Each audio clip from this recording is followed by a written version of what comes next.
Hey guys, sorry, other video totally just got off. I was just getting so distracted by what was going on outside and I pressed the wrong button and here we are again. I just couldn't not start all over again. I still don't know how to edit. I know, it's terrible. I need to learn so bad and I'm sorry you guys. We get like the part 1, part 2 videos. It's lame, I know. Hopefully we'll be getting some time here soon to try and figure it out. Who knows, maybe my younger brother can help me out a little bit. He doesn't really make videos either, but he might be able to figure out the software better than I can. So, as I was saying, with these bags of organic flour and organic cornmeal back here, I went up to the register and I asked the girl about them and she said, yeah, no one's even been looking at those. And I said, well, would you be willing to give me the bag of, I thought they were all actually whole wheat organic bread flour. And I said, would you be willing to give me one for 10 instead of 15? And she said, oh, absolutely. And they seriously all know me in there. Like I said, I go in there all the time. So we went back together with the cart to load it into the cart, and I said, oh, just let me read that sticker real quick, make sure it is what I think it is. And the sticker is hidden on the bottom. You guys can't see it. It's behind that scoop away bag, but it's a little white sticker. And the first one she pulled up said organic yellow cornmeal. And I was like, oh, this one's not the flour. I thought that they were all the same thing. And then the next one we pulled up was the organic whole wheat bread flour, which is the one I was originally interested in. And she said, do you want to take 2 of them and I'll give them to you 2 for 15? And I said, absolutely. I would love to take 2 of them for 15.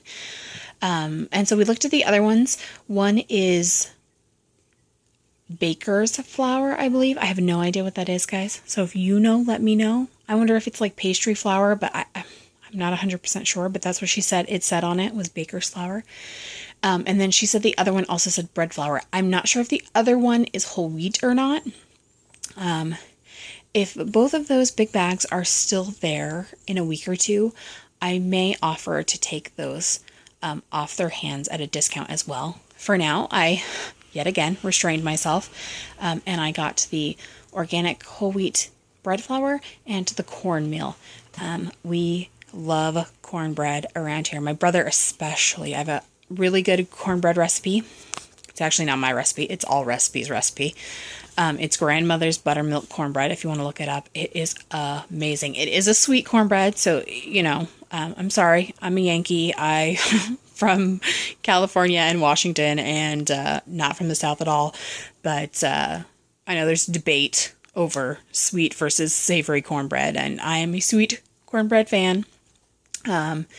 It's a really, really, really great recipe. It comes out just moist and delicious every time. So I knew that eventually I could probably go through these 2 bags. I am probably going to get food grade buckets to store this in because it's just in paper. And though we don't have a lot of pests here, I guess if you lived in the country, then yes, you would. Like there's mice and stuff, but where I live, there are a ton of stray cats outside, but trust me, there ain't no mice hanging out around here. Plus, all my food storage is up on the 2nd floor, so, and then we don't really have a big bug problem. Some people worry about bugs in their flour, and there's Lucian getting into everything again. I've never, ever, I've had flour in the cupboard for quite a while. They tell you to rotate it out like every 6 months or something like that. I'm sure I've had it in a Tupperware container for couple of years probably. Never had anything wrong with it. Even whole wheat, where they tell you it goes rancid, I've never had a problem. It doesn't get super duper hot here. We have a few days during the summer, don't get me wrong, that are like in the 90s, but overall for most of the year it's fairly cool. So yeah, I'm not too worried about going through this. And they have a great date on them. Sometime next year is the like official used by date, and I'm sure that means in like that paper packaging right there. So I'm going to get those packaged probably into something else. And on top of those there, sorry about the messy house in the background, is a box of Cinnamon Toast Crunch. Not good for you. Yet again, I know. Really not good for you, but it is so good to eat. It tastes delicious. It's a family size box for $1.50, and I honestly couldn't pass it up. I walk past the cereal aisle in every grocery store all the time. Hardly ever, I mean, really don't ever buy cereal. I just don't.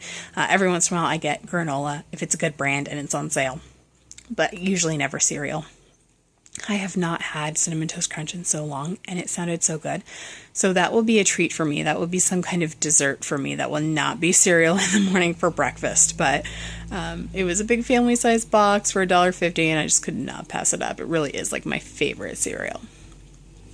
So then I went to Costco. And the bulk of my Costco purchase is right there. The Scoop Away, which is right there. And then that green tub is also kitty litter. It is more of like an off-brand that Costco sells. And when the Scoop Away is not on coupon, which it is not right now, unfortunately, this green tub is cheaper. Though I don't think it smells as good, and it doesn't mask the smell as well. So I decided to get one of each, and I'll probably mix them together in the litter box. Plus I do use Arm & Hammer like litter deodorizer. It's like baking soda with a scent to it. And so I also put that in because they're indoor cats, and I do not want my house to ever smell like cat. It's usually the first thing I ask people when they're like new to visiting me. Like if they've never been in my house before, I'm sure they think I'm a freak. I'm like, does it smell like cat in here? They'll be like, no. So, yeah, I'm kind of a freak about it. I really like don't want somebody to walk into my house and like know that animals live here. I think that that's just kind of gross. Like I know that when I walk into somebody's house and it smells strong, like animal urine or like wet dog, it's just so off-putting, and I just know that I do not want my house to smell like that. So that's my little thing. So there's the boys' kitty litter. Gotta have that. And then the Kirkland, which is Costco brand organic sugar. It's a very good price. I think it was $8.79, and it's 10 pounds. Granted, you can get regular sugar, just regular white sugar, for a lot cheaper than that. And I do get the regular white sugar as well. I don't can with the organic sugar all the time, though I did with the last two that I showed you guys, because the fruit that I was using was also organic. So I wanted to try and keep it organic so that I could label it organic. And I will probably charge a little bit more for it if I sell it, like to my coworkers. The fully organic jams will probably be about $1 more than the like conventional, just regular fruit and regular sugar jams. But since I made that jam, I was running a little bit low. And also we have a ladies' tea at my house, and I like to put the organic sugar out for my guests. So I wanted to make sure I had another one of those on hand. And then this is like my once a year A1 shopping. I love A1. It's my favorite steak sauce, and I don't think any compare. I have never tasted a steak sauce, a not name brand one that tastes like A1. And I've tried a lot because my mom always buys like the store brand or Trader Joe's or something like that. And they're always much... Oh, sorry about that. The cat decided to go wild and knock things over. Oh, my life. Sorry, that's Bagheera back there. I don't know what he's going nuts about. Bagheera, what's the problem? Huh? Why are you going crazy? Tell everyone. Tell everyone why you're knocking things over. Sorry, he's the young one, so he can get a little rambunctious at times. Back to my A1. Yeah, like I said, it's my favorite. It's super duper expensive in the store, though. Like, ridiculous. Like, $4 for that little one of those little bottles. And I really can't believe it. Like what is in it? What did you put in it? Crack? I mean, yeah, it tastes good, but geez Louise, like, it does not need to be $4 a bottle. So Costco sells it in this 4-pack. And then about once a year, usually in like the early summer, mid-spring, they put out it on coupon. And so I believe it's normally like $9.79, and it had $3 off. So it was only $6.79. So $6.79 for 4 bottles, which is the bomb. Totally awesome. price. So I think I might have one bottle left from last time I bought it, like last summer. And so this 4-pack lasts me all year. If I had more family members that used it, it probably wouldn't, but my dad doesn't like anything with his steak, and my mom is more than happy to use like Trader Joe's or whatever, like the sweeter steak sauce. So usually I like bring that with me and kind of hoard it to myself because I'm the only one who really, really, really likes it. And then I did get one more other little fun thing for myself, and I'm going to bring it over. So, because I'm plugged in. Sorry, guys. So, I'm super cheap. You guys know. You see all my hauls. You know how much money I spend on things. Not much. This at Costco, this canning book was $14.99, which isn't terrible, but for me, I'm kind of like, oh my gosh, I just spent $14.99 on a book. Because I get my books on Amazon, like used, where I pay for like a penny for them, or maybe, I mean, less than $1, and then pay $3.99 shipping. Like, that's usually how I roll with my books. And so like, $14.99, I'm kind of like, oh my gosh, it's kind of expensive. Though, I did also get my, oh my gosh, I can't remember the name of it now. The other canning book that I got from there. Shoot, I think it's Food in Jars. Oh, I hope that's what it is. It's the one that I made the mulled cider recipe out of, though. I believe it's Food in Jars. It's a smaller batch, canning book, but you could always like double the recipes if you wanted to. It was probably about this price as well. And I do really like it. It's a good little book. It has some interesting jam and preserve and pickle recipes in it. But this was America's Test Kitchen, and I have never seen it. And I have studied the canning book section in Barnes & Nobles. My family loves to go in there. I don't mind going in there. I think the atmosphere is wonderful. I do buy their bargain books. Don't get me wrong. I tried to support them a little bit. I cannot buy a book for full price in Barnes & Nobles. Can't do it. I have had a canning book in my hand there once, and I went and put it back. It was like $24.99, and I absolutely could not pay that price. So, I will look at their bargain books. Like, I got a Lodge cast iron. It's like Cooking Across America. I got that from them. And I got a Rachael Ray Cookbook that was on bargain books from them. Those were, they were more reasonably priced. They were like $7.99, $6.99. That I will pay at Barnes & Nobles. But none of this like $24.99 business. That ain't happening. So, enough rambling. This was $14.99. Like I said, it's America's Test Kitchen, which usually has really great recipes.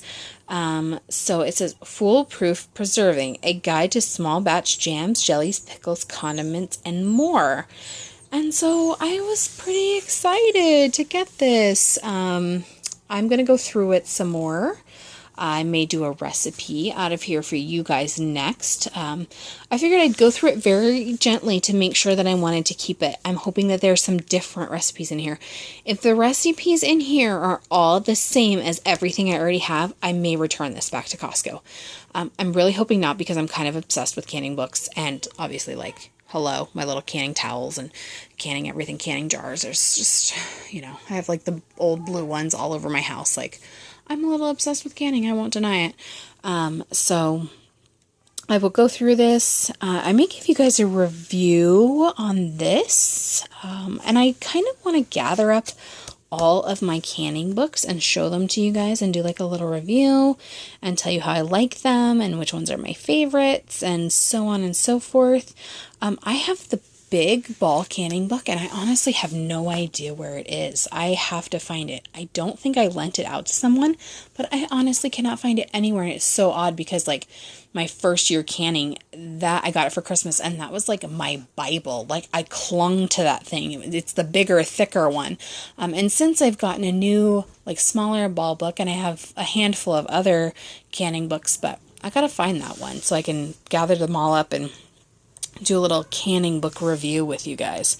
So, that's my last thing that I got at Costco. If you guys have any questions, leave them down below. I'm sorry, this will probably be in a 2-part video. I highly doubt that I'm going to learn how to edit them together anytime soon. They're super long anyway. Some people may not want to see all of them, but I'm really excited about the things that I got. Sort of as stock up and preps. You could call it a working pantry if you wanted to. You could call it your preps if you want to. I don't really like the stereotype that comes with the word prepping. I think that everyone should be prepared. Like I've said in the past, I come from a family of military and Boy Scouts and just constitutionalists, and we're fiercely independent. We want to be able to take care of ourselves, and being prepared for any kind of emergency, whether it be short-term, long-term, whatever, daily life, job loss, just saving money by, buying things on sale and then rotating them through your pantry. I mean, you don't even really need to call it prepping. You can just have your extended pantry. There's 3 bottles of Sweet Baby Ray's that were 54 cents a piece, and pasta that was 35. If you can get boxes of pasta for 35 cents, then why not get them? Stack them up in the cupboard. If you're worried about them being in paper, put them into big half-gallon jars or something. But for that price, I mean, it is just, you should stock up, because think about, that 65 cents that you save times 6. And that's something, like I said, that I would buy. It's not something that I was like, oh, it's only 35 cents, so I have to have it. It's not like some, allergy medicine that I don't take or whatnot. Or some food that I think is disgusting. That is something that I would actually eat right there. And so that's well worth it. Same thing, like I said, about the toilet paper. Double coupons on that. Toilet paper doesn't go bad. Throw it up in the hall closet or whatever, and then you won't have to buy toilet paper for a while. You can use that money for something else later. So, and then obviously those are my big prep items that I got recently. Super excited them. I have actually never had a 25-pound bag of anything, I don't think. So, kind of excited about that. So yeah, guys, thanks for coming along with me. Thanks for watching. Thanks for listening to my delirious rambling that I do when I film after 3 12-hour shifts. And I hope you guys have a blessed week this week. If I don't talk to you guys again before Memorial Day, have a wonderful holiday. Remember all of those who've come before. And till next time, I will see all of you later. Bye.